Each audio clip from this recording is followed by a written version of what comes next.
Abu Huraira, he was wearing 2 garments from linen. He took one of the garments and he wiped his nose with it. And when he did that, the memories hit him. And he said, Bakhin, Bakhin.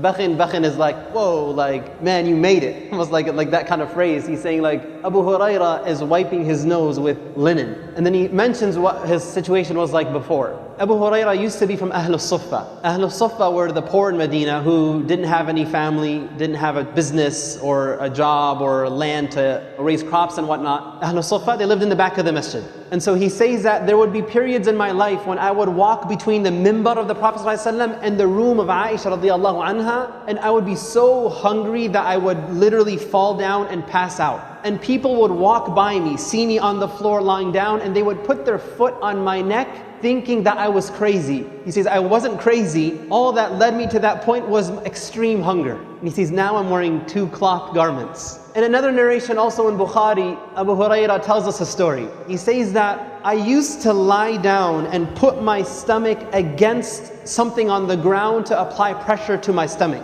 And he says, I used to tie a rock to my stomach tightly to put pressure on my empty stomach to relieve the pain of hunger. And he says, and one time I was so hungry that I just sat in the road and I waited for people to pass by. And he says, Abu Bakr passed by. So I asked him about the tafsir of an ayah in the book of Allah. And he says, I didn't really have a question about the ayah. My hope was, when I asked Abu Bakr this question, he would say, come over, let's have some chai, some crackers, some dates, whatever, and we'll talk about the ayah. So he was hoping he would get an invitation to the house of Abu Bakr. But he says, Abu Bakr didn't get the hint. He didn't say if he answered the question or not, but he says he just kept going and he didn't invite me over. And so he says, so I waited. And then he says, ثُمَّ مَرَّ عُمَرَ رَضِيَ اللَّهُ عَنْهُ. I asked him about an ayah in the book of Allah. I only asked him that so that he could invite me to his house and feed me. And he says he also passed by and he didn't invite me over. And then he says, ثُمَّ مَرَّ أَبُو الْقَاسِمِ صَلَّى اللَّهُ عَلَيْهِ وَسَلَّمَ. And then Abu al-Qasim, the Prophet of Allah sallallahu alaihi wasallam, he passed by.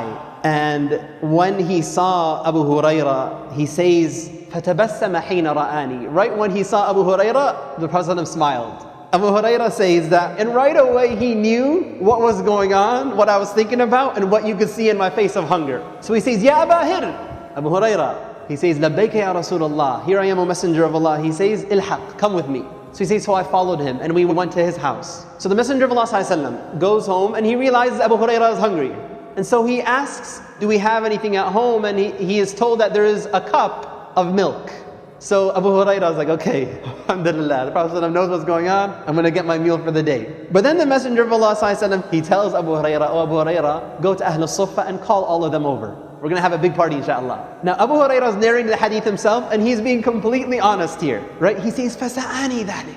Like that disappointed me. And he's saying to himself, how can 1 cup of milk be sufficient for all of the Ahlul Suffah, right? And he says, I have more rights to have this milk. I'm here. Like I'm with the Prophet ﷺ. Abu Huraira, he hasn't been a Muslim for long, but he already knows some rules. The one who is inviting is going to be the one who is serving, not eating first.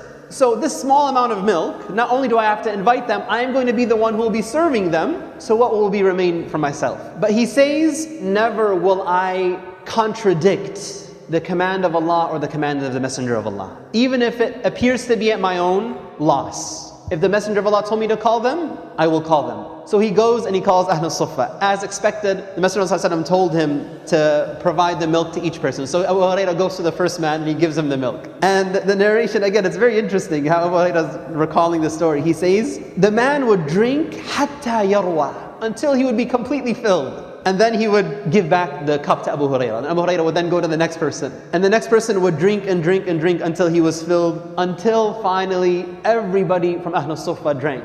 So the only people left to drink are 2. The Messenger of Allah and Abu Huraira. And so the Messenger of Allah, Abu Huraira says, فَنَظَرَ إِلَيَّ. He looks at me. فَتَبَسَّمَ. And he again smiles in my face. And he says, Aba Hir. And he says, لَبَّيْكَ يَا Rasulullah. He says, بَقِيتُ أَنَا وَأَنْتِ. There's only 2 people left. And Abu Huraira is thinking, who's the milk for, right? So the Messenger of Allah tells Abu Huraira, drink. And so he drank. He finished drinking and he gave it to the Prophet. The Prophet said, drink again. And he drank again. And then he says, the Prophet kept telling me to drink and drink and drink until he says, O Messenger of Allah, I swear by the one who has sent you with the truth, I have no space left to drink the milk. And then he gave the cup to the Prophet ﷺ, and then the Messenger of Allah ﷺ, he praised Allah and he said Bismillah, and then he also drank what remained. What I was hoping to draw from the hadith is, Abu Hurairah himself says, the moment he saw me in the street, he knew in my face and what is in my heart that I am here because I'm hungry. But the Prophet ﷺ took him through this whole exercise, calling others, being generous to others, teaching Abu Hurairah anhu to give preference to others over yourself, even if you are the one who is in need. And it's a quality that Allah preserved in the Quran when He says, وَيُؤْثِرُونَ عَلَىٰ أَنفُسِهِمْ وَلَوْ كَانَ بِهِمْ خَصَاصَةٌ. The Ansar are a people who give preference to others over themselves, even if they themselves are in desperate need. And this ayah was actually revealed after an incident that Abu Hurairah himself narrated. He says, when a man came to the Messenger of Allah ﷺ and he was hungry, and the Messenger of Allah went to his house and his wife told him, we only have water. So he said, who will feed this man? One Ansari man said, I will. So he goes home and he tells his wife, do we have food? She says, all we have is something that's very a small amount to feed my children. So he says, well, cook the food, turn on the light, the lantern. It was at Isha time, it was dinner time. Turn on the light, and then make your kids go to sleep without feeding them. Just keep them busy until they fall asleep. And so she did that. And then what their plan was, they took out the food and they presented it to the guest. And then the wife intentionally, though she made it look accidentally, knocks out the lantern and the light turns out. So they're sitting now in the dark. And so the wife and the husband both are pretending to eat. And the guest feels, he senses that they're eating, but in reality they were pretending to eat because they only had enough food that would feed one adult. And they didn't say this to him, they didn't say this to the Messenger of Allah, they didn't say this to anybody else. The next day, when the man goes to the Messenger of Allah ﷺ, the Messenger of Allah ﷺ, he tells the man that Allah smiled and was impressed and laughed at what you did last night.